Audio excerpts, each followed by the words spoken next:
మన క్వశ్చన్ ఏమి ఇస్తున్నాడు అంటే ఒక కారు ఒక బస్సు ఉంది. కారు వేగము బస్సు కన్నా 25 కిలోమీటర్స్ ఎక్కువ, ప్రతి గంటకు 25 kmph ఎక్కువ వేగంతో వెళ్తుంది. ఇది కారు.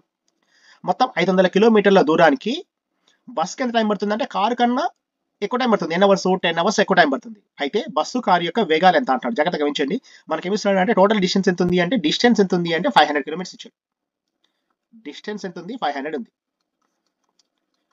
కారు బస్సు కంపేర్ చేస్తే బస్సు వేగం కన్నా కారు వేగం ఎంత ఉంది అంటే ఒక 25 kmph ఎక్కువ ఉంది.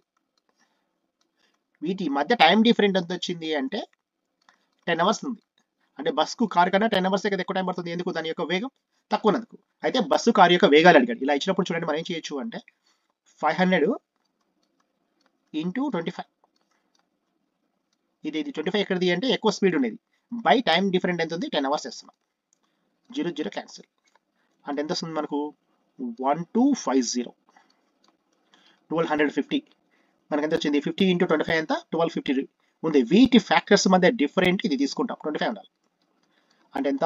25 డిఫరెంట్ ఫ్యాక్టర్స్ ఎంతో 1250 రావాలి. అంటే మనకి ఏమొస్తుంది అంటే 25 ఇంటూ 50, 25 ఇంటూ 50 ఎంత? 1250. వీటి మధ్య డిఫరెంట్ కదా, అంటే బస్సు యొక్క వేగం ఎంత అవుతుంది అంటే 25 kmph అవుతుంది. కారు యొక్క వేగం ఎంత అవుతుంది? 50 kmph అవుతుంది. క్లియర్ ఓకేనా? 1250 ఫ్యాక్టర్స్ మధ్య డిఫరెంట్ 25 తీసుకోగలం. మేము 25 50 అంటే బస్సు కారు యొక్క వేగాలు, బస్సు వేగం 25 ఉన్నట్టు కారు ఎంత? 50 ఉన్నట్టు. క్లియర్ ఓకేనా?